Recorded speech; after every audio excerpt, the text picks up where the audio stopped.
Welcome to the Beyond Atheism podcast with me, Nathan Alexander, and my co-host, Todd Tavares. Moving beyond questions of God's existence, this podcast asks what atheists should be doing next in a godless world.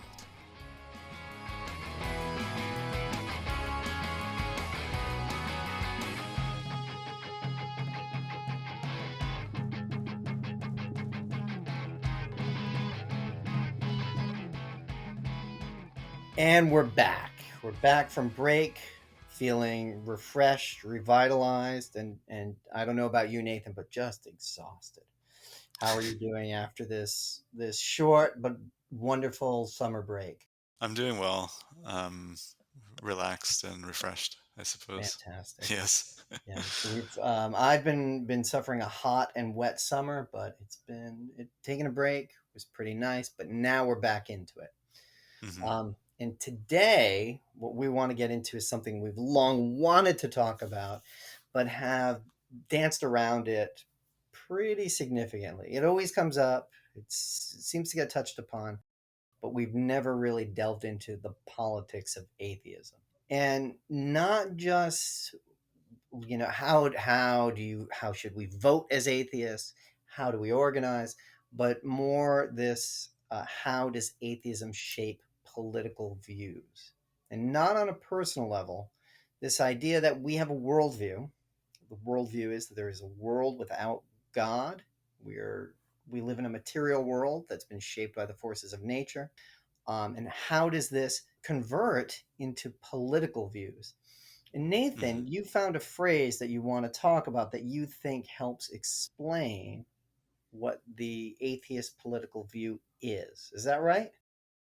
Yeah, that's right. Yeah, one of the things I've been thinking about is this phrase, no gods, no masters, which comes about in the late 19th century in France, and it becomes Hmm. this sort of anarchist slogan.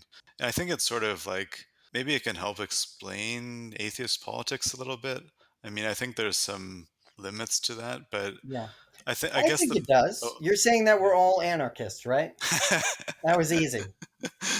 I think it's just about the idea that when you reject the idea of God, that there's also maybe implications about other forms of authority as well.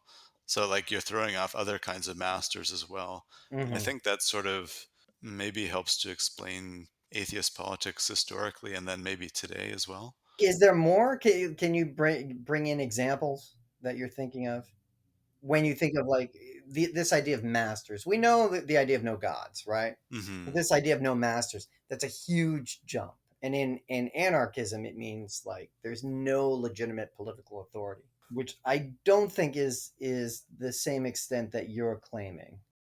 No, no, that's true. I think, well, one example could be monarchy. And Mm, we've talked about this a little bit in some of the previous podcasts. One common justification for monarchy is that kings are divinely chosen, I suppose, to rule. That yeah. it's that there's something like in the bloodline that Mm, is divinely chosen, and that's what gives them the authority.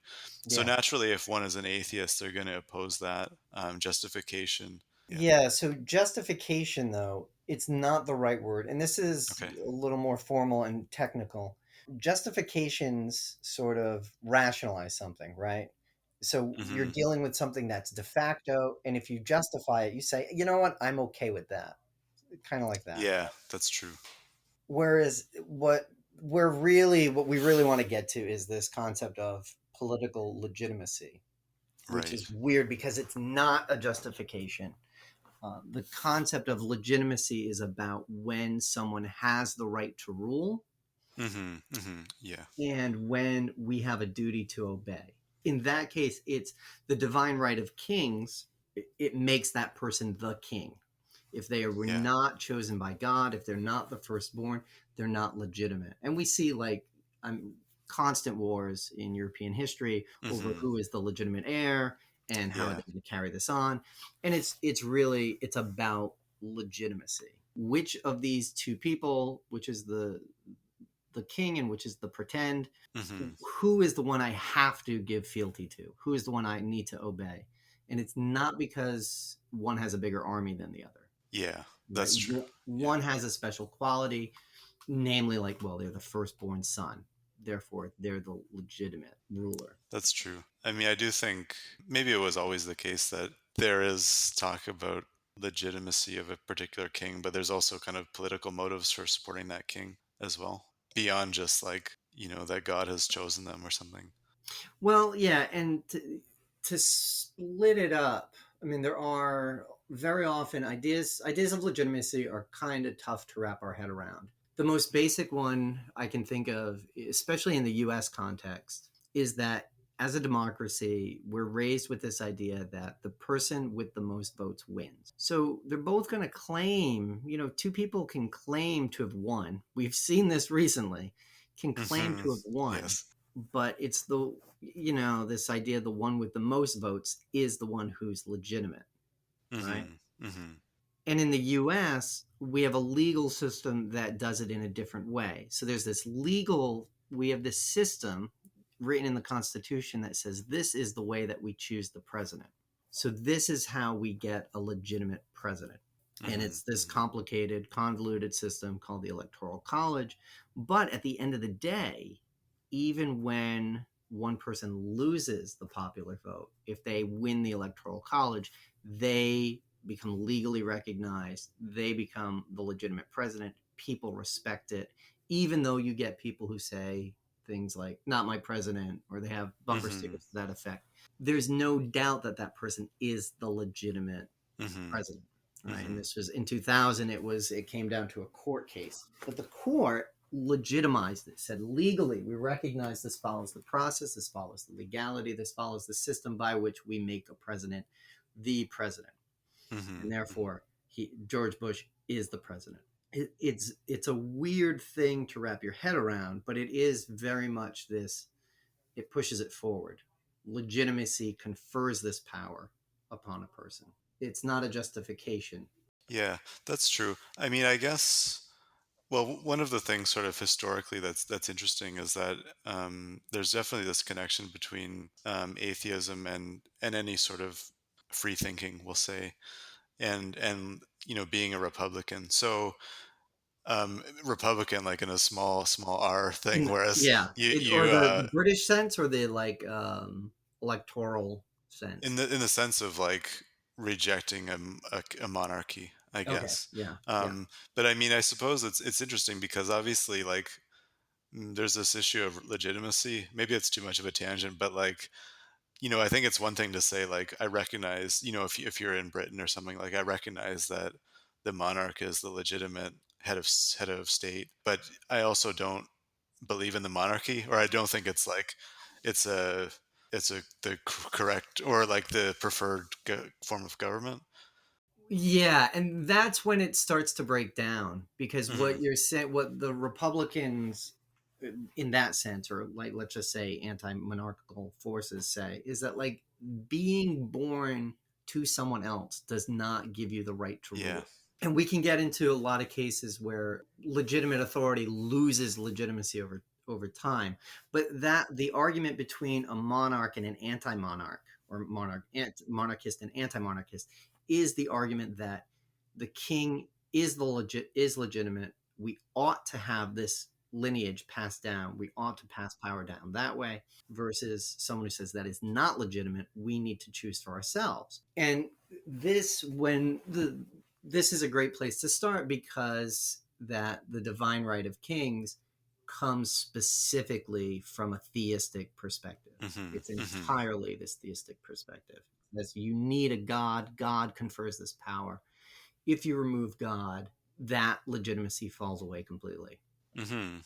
All right, so this is great. So as atheists, we're small r Republicans, or at least anti-kings. Fantastic. I Nathan, do you I'm an American, so I think it's Yes. easier for me to hate royalty. Yeah. But as a Canadian, where do you stand on the royals? Yeah. I mean, it's interesting in Canada just because the Queen Elizabeth is technically our head of state. or rather, I suppose, like the Governor General, which is her representative in Canada. But anyway, like the Queen is on our money or on our $20 bill, Mm. for example. And personally, I would like to see Canada become like a republic, so to get rid of the monarchy. But I don't think it's a hugely pressing issue. Does it come from, has your atheism informed that perspective that Mm, we shouldn't have a monarch on our money because there is no God? that's a good question. Maybe a little bit. I'm not sure.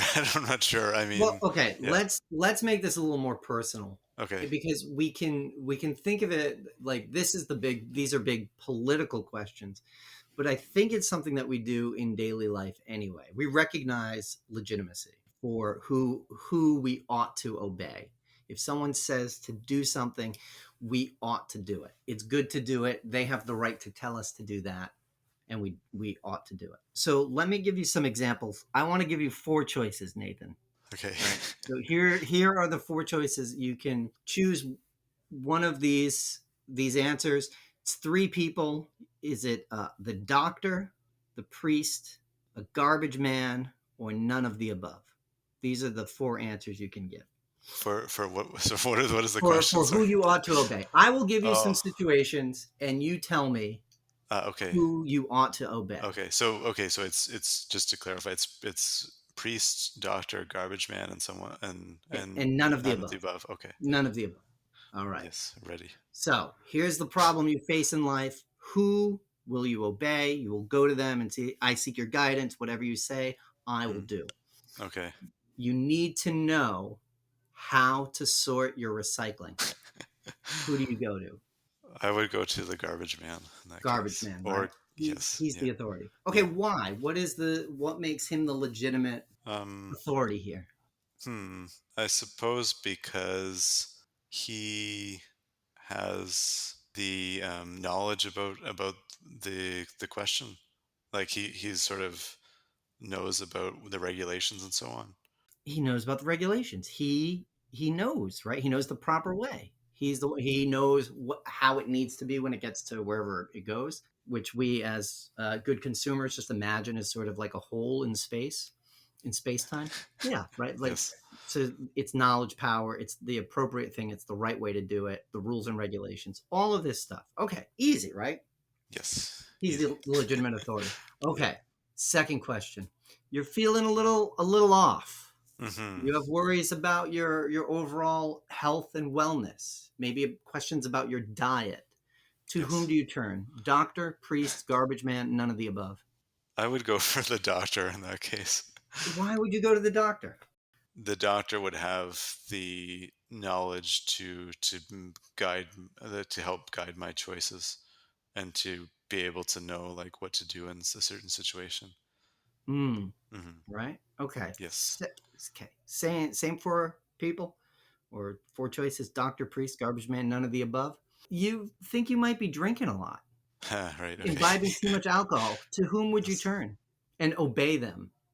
Mm. Doctor, priest, garbage man, none of the above. I would go again for the doctor, I think. Really? Why? Again, because the doctor has, again, the knowledge about what would be the best course in that situation, I think. I agree that he would know, but I don't think people would be honest talking to the doctor, and I think I'd ignore him. For me, it's the Yeah. garbage man. If Okay. you talk to your garbage man Uh-huh. and he says something like, "Wow, you drink a lot," Hmm. the garbage man knows, because he knows how Ah. much a normal person drinks, Yes. right? So I think there they would have like the true knowledge power. And Hmm. doctors, like, always going to tell you don't drink, right? That's true. Yeah. But what we recognize is like this knowledge power. This is where we're going to go for the best advice. Okay, same thing. Doctor, priest, garbage man, none of the above. You want to know the difference between right and wrong, good and evil. Who do you Hmm. talk to? You need moral guidance. Who do you talk to? I think I would. I might talk to any of them, like, but not in their capacity as priest or doctor or garbage man. I mean, like, I wouldn't. I guess I wouldn't obey any of their authority. I would say so. I would say none of the above in that None case. of the above, Yeah. right? They Yeah. do not have, but in there, Hmm. is the priest. Isn't that their job? Or we can Well, say that, maybe any member of the clergy. Why do you reject the authority of a man of the cloth yes, to define for you morality in the world? because I think their system of morality comes from the Bible and so on, and I don't accept that as true. Is there a thing that you would is there a time when it's appropriate to obey a priest or a member of the clergy or whatever? I don't know what a generic religious Um, title is. yeah, Holy man, holy person, yeah, yeah, holy person maybe. a holy person who is Yeah, holy person. no, I don't. Is I there don't. Oh, a time that you think that confers an appropriate authority that needs to be obeyed? That they could say something to you or tell you to do something, and you would feel this obligation to do it because they are a legitimate authority. no, I don't think so. And I think this is on this micro level, Hmm. this is atheists' views of legitimacy, right? Yeah, yeah. That ultimately we reject sort of any church authority, just Hmm. kind of Hmm. out of hand. If they were telling you something like, I don't know, the that marijuana ought to be illegal, like, would you accept a priest's opinion on that? No, If they I'm told you they think it should be legal, would you accept a priest's opinion on that? not in their capacity as a priest. Right? You might just agree with I them, might, right? yeah, yeah. Right. And so it doesn't mean we can't. So when we reject this sort of Hmm. priestly, I'm sorry, I don't have a better word for No, it, holy this sort of person. Yeah, clerical or religious authority, it doesn't mean we can't agree with them or even work with them for that same purpose. It's just that we don't recognize them gaining any authority over anyone, legitimate authority. We don't have to obey them just because they are of this class, of this group, yeah, right? Whereas with the doctor, we know, okay, if I want to get healthy, I really ought to do what they say. If I want my garbage picked up, I need to do this stuff to get it taken away, to get it treated correctly, whatever it is. In classrooms, it's about, if you want to get that grade, you have to respect the teacher's authority. That's just how these things work, right? It's that position confers certain authority. But as atheists, we just completely reject this. I mean, I think one thing is that it's definitely true that atheists do reject the authority of priests and holy people. I mean, but I think the thing is, like, historically, there's it's so much more than that, because government has been so intertwined with religion in so many countries, that, yeah, being an atheist has also had, like, more direct political implications beyond just rejecting the authority of priests, because that's already maybe clear from being an atheist. Mm. So, what are some other things you would add to this? You would build on top of it. I mean, like what we were talking about earlier, about, like, rejecting monarchy and things. I mean, or take, like, like education, for example, which in so many countries was maybe managed directly by, or indirectly by, by religious organizations.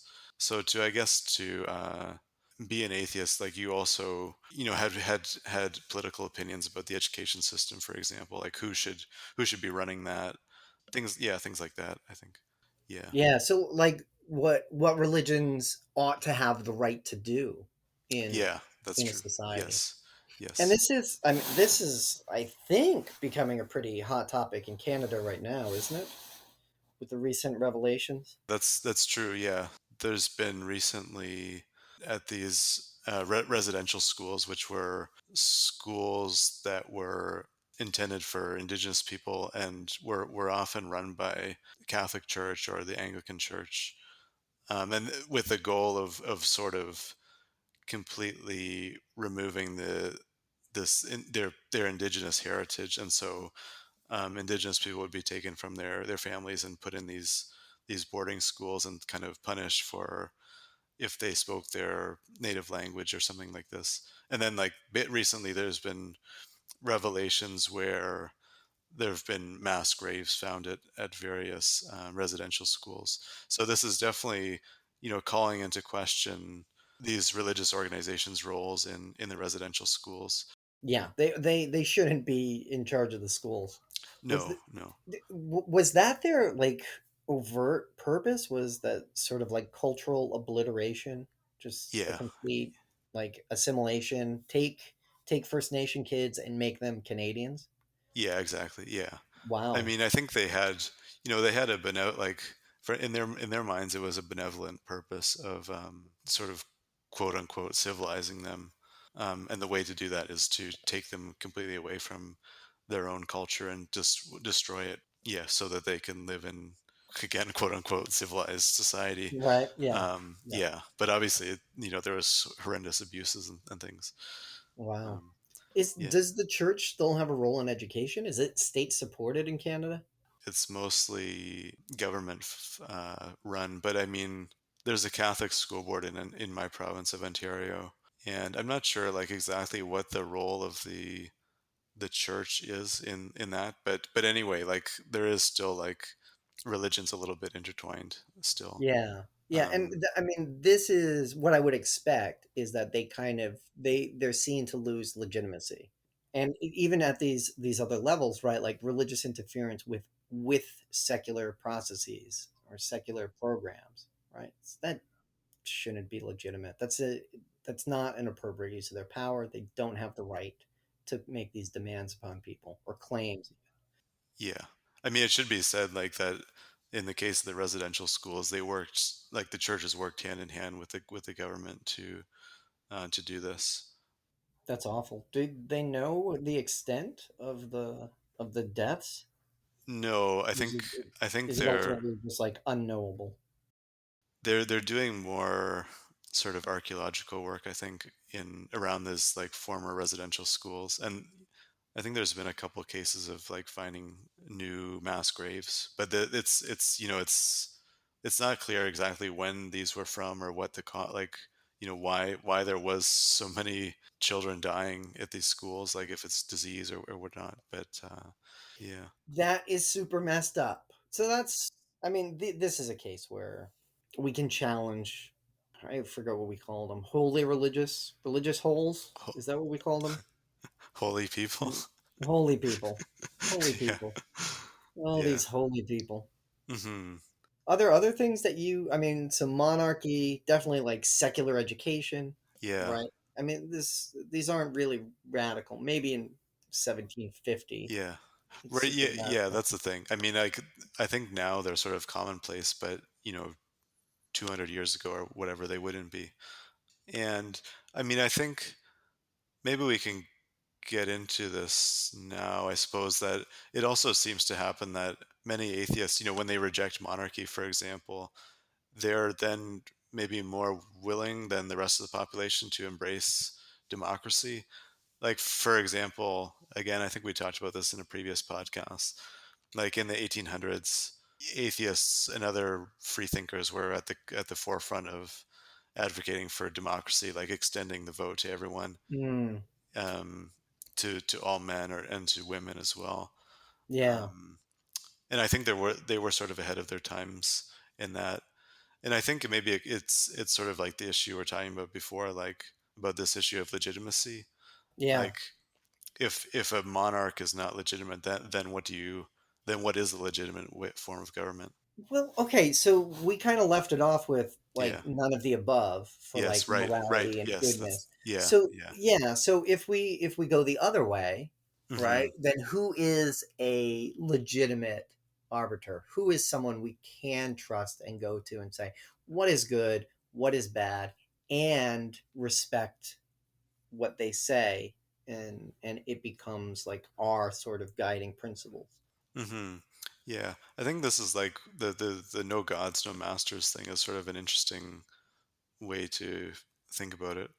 But I would say, I guess for in a democracy, the answer is that we should sort of listen to someone who commands widespread support among people who give that person the authority. I mean, I see you're chuckling. Yeah, So yeah. you must have I'm not way sure way who that is. way to poke holes in it. Oh, I Yeah. mean, and I guess I mean I guess the way to determine that is through an election. Well, but we're not electing like the moral keeper, right? No, That would that's be, true. That's true. yeah. Yes. Oh, I mean, I guess like purely for laws and making laws and Yeah, executing government business and so on.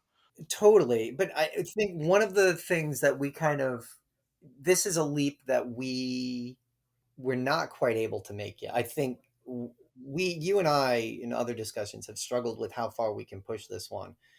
But there is this sense of an anti-authoritarian streak in atheism.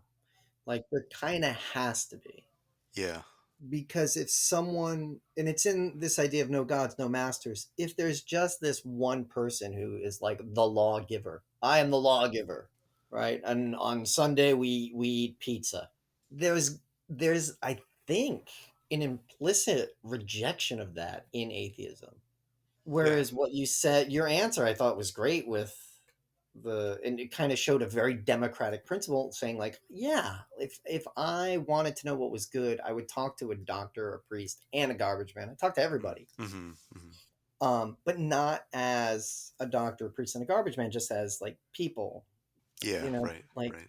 citizens, people who are part of my community, right? This is where we would get this our morality from.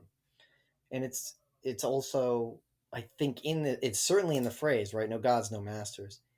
It's wide open between being, well, I'm just a simple I just hate the king. Once we get rid of the king and have voting, that's fine. All the way to, there's you can't have any hierarchy of any sort, complete absolute anarchism, right? Like individualized anarchism where I am my own guide for morality. But that still cuts off a huge segment of like what we would accept politically as atheists. Right? We don't accept sort of arbitrary authorities dictating things to us. Yeah. I mean, but maybe there's a distinction between like sort of a political question, like how should we govern ourselves versus a moral question, like what is like a morally good thing to do? Well, I mean, that is a political question, though, isn't it? Um, Isn't it the I mean, political broadly question? defined, I guess, yeah. But Yeah. I think it's something like, like, is it right to tell like a white lie or something like that? Is sort of a moral question, but like, whereas, and I don't think the government should really be involved in that. You know, like punishing people who tell white lies or something. But like, if the question is like, should the government provide healthcare to citizens or something? I mean, that's a more political question. I mean, there's a moral question too in that, but yeah. Well, but okay, Nathan, let's back it Uh-huh. up then. Like, Okay. if moral questions aren't political, Hmm. right? Are they eternal? Are they like set eternal answers? Are they scientific? Well, I mean, like the white lie question. I don't think there's a really there's not a scientific way to answer that question. I don't think. Like, should you tell white lies? Do you think there is, or No, it's okay? definitely not scientifically answerable. Yeah. Which I think is it Dennett and Sam Harris. I don't know, what do they know? It's not morality isn't the scientific thing, but it's not handed down from the heavens either. No, no, that's true. This idea that like we have the answer for this and it was written on a stone tablet 6,000 years ago is a fiction. It's a Yes. complete fiction. It holds no water. We have no duty to obey it. It doesn't mean what people think it means anyway. What matters is like we understand that it is socially constructed. Hmm. Hmm. And this is what I mean by political, right? Like it's your actions help create and reinforce the norms of behavior. You help create the idea of what's right and appropriate, the same way you receive information about what's right and appropriate. Right? So by going out there and I mean like would you brag about all the little white lies you tell every day? Yeah, you I don't don't tell you any don't do white lies. that. You don't do that. You might No. confess to a friend like, yeah, Mm. she was she was feeling down about her haircut, and I told her it looked great, Right. right? And your friend would be like, Yes. "Yeah, I mean, I said that too." You Yeah. gotta say things like that, right? Mhm. That's Mhm. how we get this idea of what's appropriate, what's correct, what we Yeah. ought to do. Yeah. That's true, but just I mean, but I think you would make a if you wanted to find out whether you should tell a white lie, like you wouldn't put it to like a democratic election though or something like that. So it's maybe No, but it's that's a very different type of politics. That's yeah, that's that's true. that's Yes. governance more than Yeah, that's true. That's true. yeah, yeah. We're meaning political more broadly. Yeah, that's true. Right. So Yeah. the idea that we can get these arbitrary set of rules from someone in the past, or this translation of the meaning from someone Mhm. sort of received wisdom. Yeah, it's just this is the stuff that we reject, these sort of authoritarian politics. This is correct because I said it's correct. This Yeah. is true because we say it's true. Yeah. Yeah, I mean there's an even like sort of maybe higher level issue about like who has the authority to tell us what's true. And I think in this case again like the no gods no masters thing is relevant because I think it's the authority is yourself. I mean, but then there might be people that you trust, like in the earlier examples you were using about like the doctor and the garbage man and so on. Yeah, and I mean, there aren't. I mean, because it's an anti-authority. I this is the conclusions we've come to, and it's very difficult to show. But this idea that atheism is inherently anti-authoritarian, it does make things very complicated. It's super easy to just say it's in the Bible, Yeah. or my pastor told me this. Mhm. Mhm. You're right. That's simple. And we see how complicated this gets even with things like the Soviets and totalitarian Yes. societies, right? When Yes. you have members of the Communist Party complaining that the state isn't atheistic enough, Mhm. Mhm. right? But not able to do anything, totally beholden to this centralized authority. How we justify an anti-authoritarian atheist program with totalitarian states is really weird, right? It's there's like that's a problem that we can't justify. But I think this is something that we see in a case that we wrote about earlier about the sex ed Yeah. vote referendum in Washington State. Do you remember that one?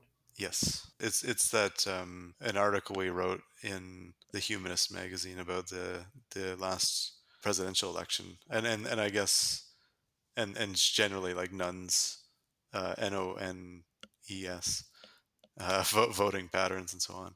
Yeah. Yeah.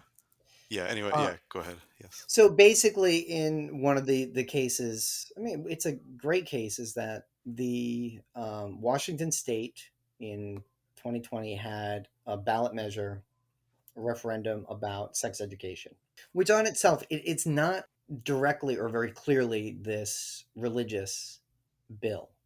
It doesn't look that way at first blush, but it had been passed by the state legislature, but it became a referendum in an attempt to overturn it, to appeal it. And this was led by religious groups, it was the religious right completely, to the point where they used.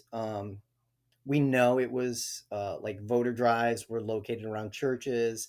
They were using their outreach programs were centered through churches and other religious organizations. But one of the reasons it seemed to have failed is that there were so many nuns, so many religiously unaffiliated in Washington State. And actually, looking at the PRRI survey, this is let me get their name right, Public Religion Research Institute. They just came out with their annual census of religiosity in America, and they've got like great data on how many nuns there are.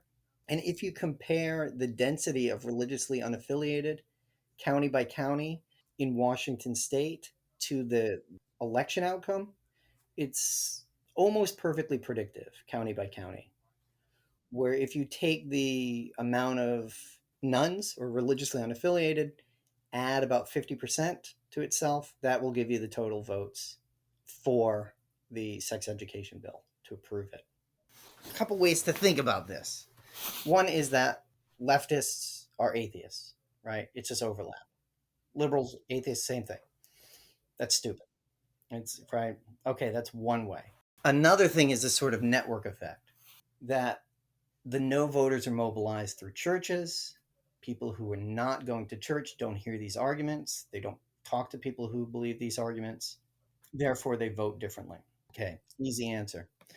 But I think that what we're seeing in this is that when we're confronted with religious authorities or religious arguments for particular bills, Hmm.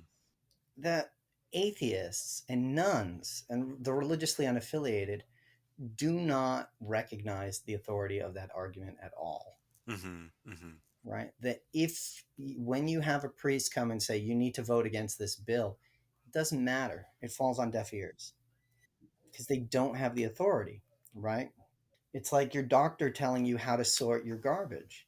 It just Yeah. doesn't mean Right. anything. Right. It Yes. doesn't have any authority Yeah. to do it. Yeah.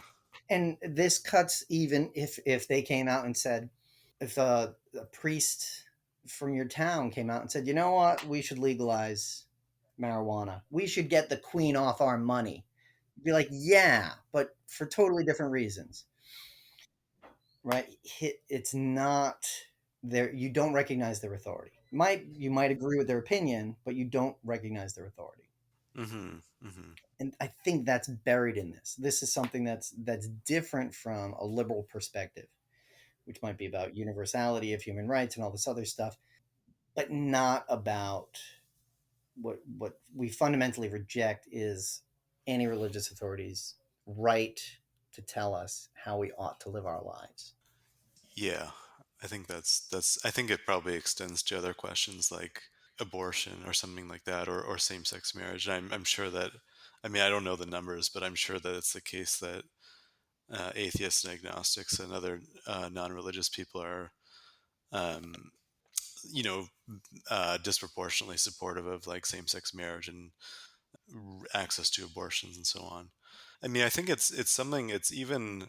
I think it's even extends a little bit beyond like purely cases where like religious people are advocating for opposing sex ed or something like that, and to sort of just to question like any unfounded authority. I mean, like the question about legalizing marijuana or something. I saw some poll about support among like different religions and atheists and so on, and it seems like atheists and agnostics have like the highest support for legalizing marijuana in the US. And I think it could be like, I mean, that's obviously not a directly religious question, but it could be that they're sort of skeptical. I mean, atheists and agnostics are skeptical of like anything saying like, such and such drug is bad. Well, why is it bad? Well, just because it is, and that's the way it's always been. Right? Yeah. So, um, Oh God, my students used to make me crazy with that.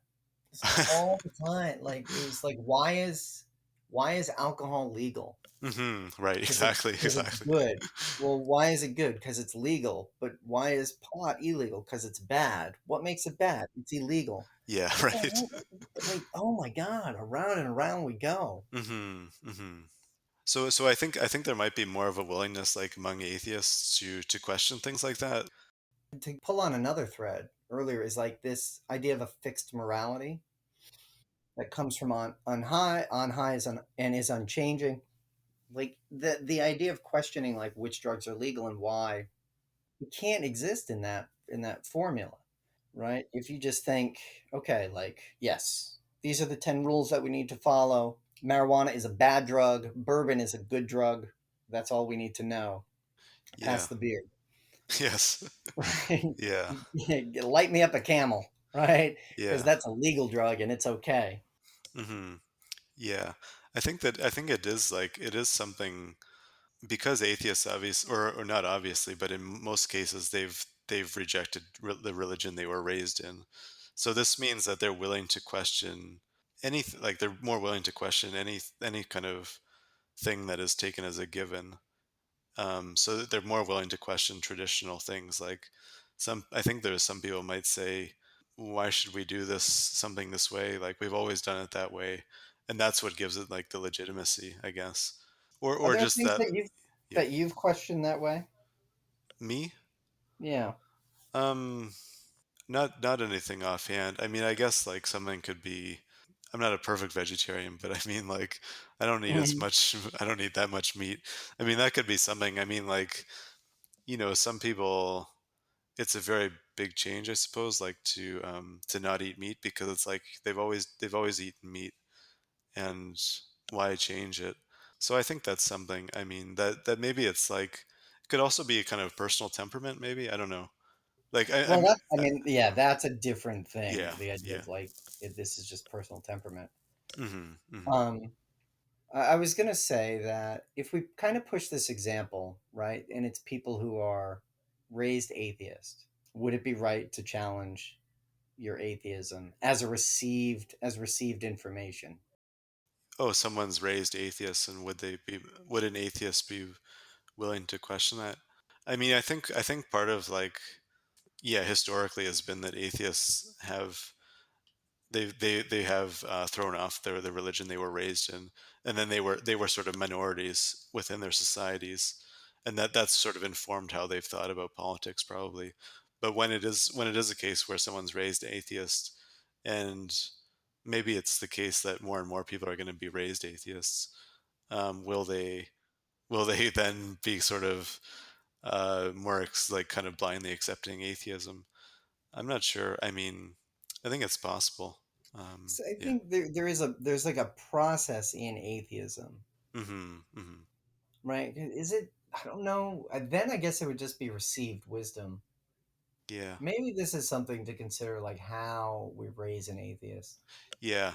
Anytime I've heard atheists talking about raising kids, they always say, they don't want to indoctrinate their kids into atheism. They want to try and give them as much information about religions and atheism to allow their kid to make their own decision. So one would think that maybe, I don't know, maybe it's like an idealized impression of atheists, but like one would think maybe they would be teaching their kids like critical thinking skills and letting them make up their own minds.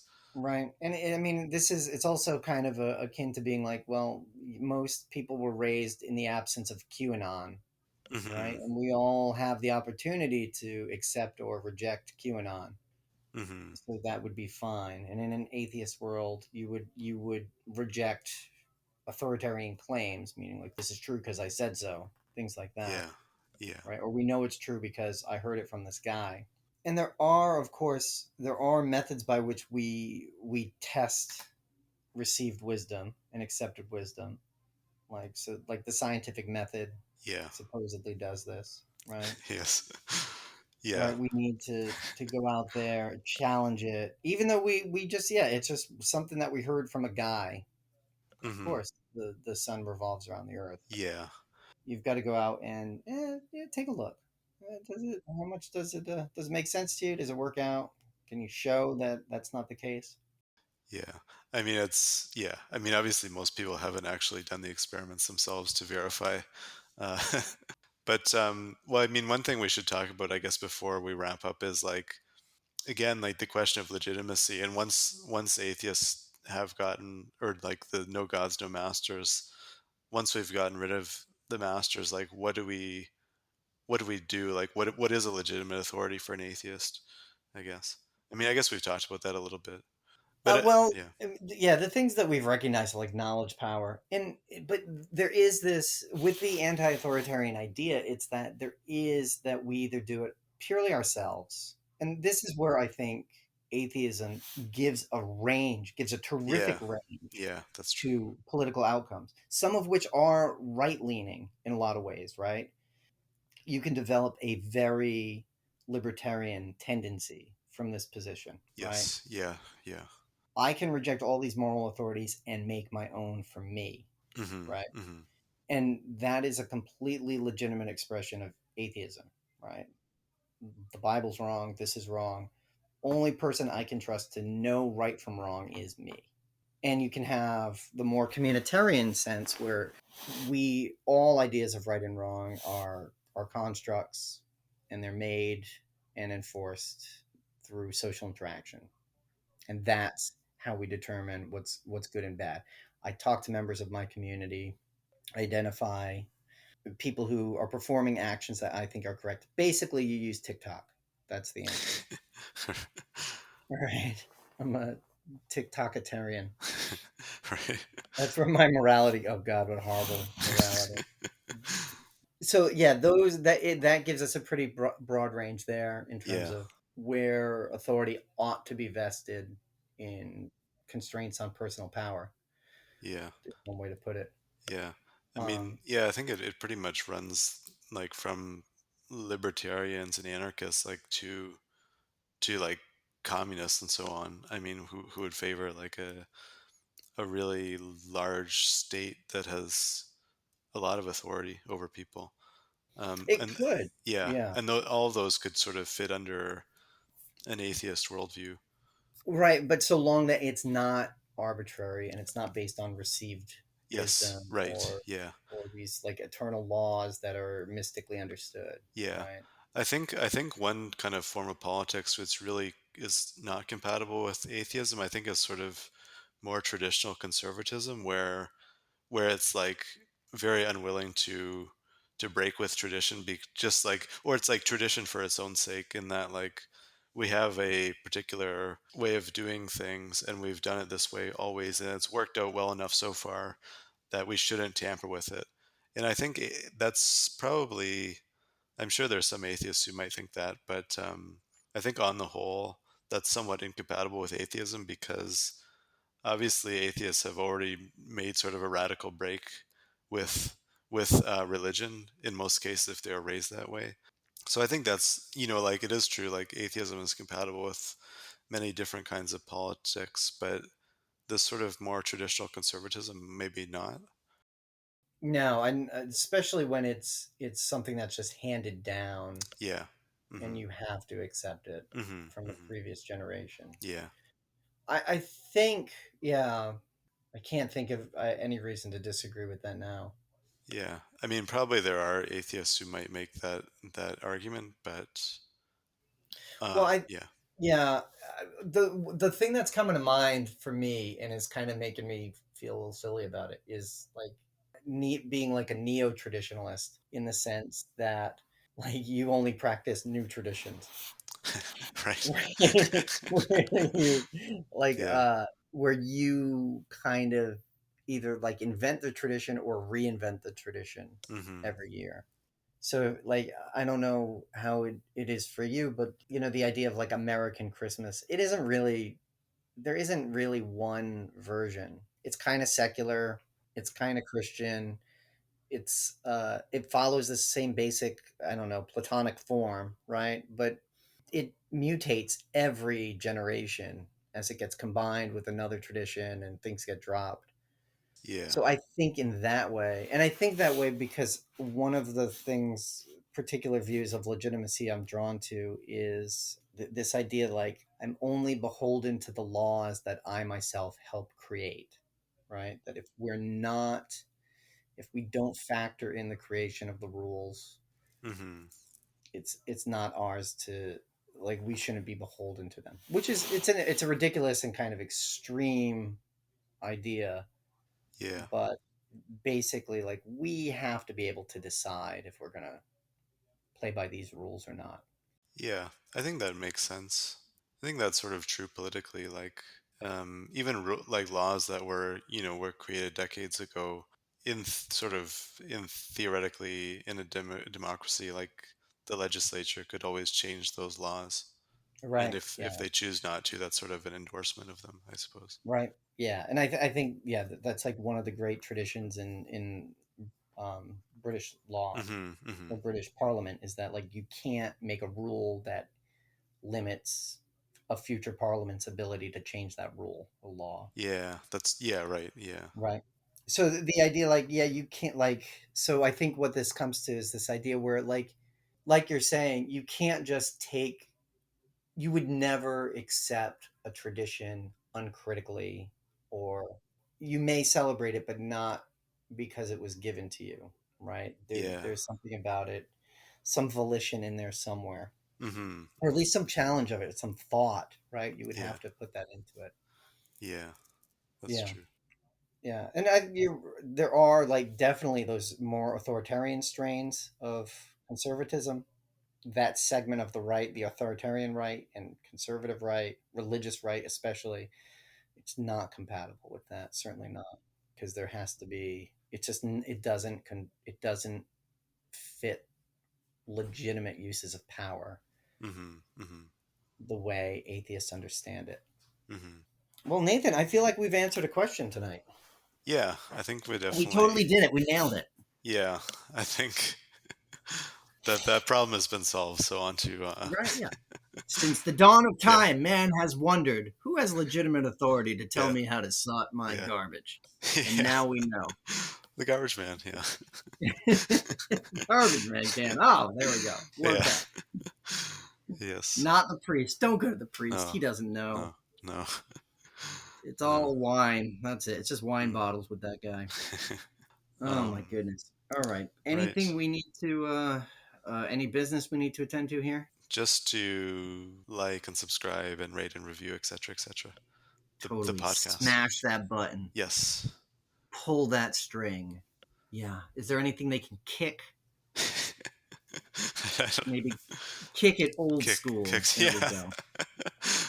I think that's the phrase. I think. Yeah. Yeah, big thanks, Red Japan. Yes. Awesome track. You guys are killing it every Yeah. week. I don't know how they do it. No. Um, Yeah. all right, that's it Okay. for me. All right. All right. We'll see everyone next time.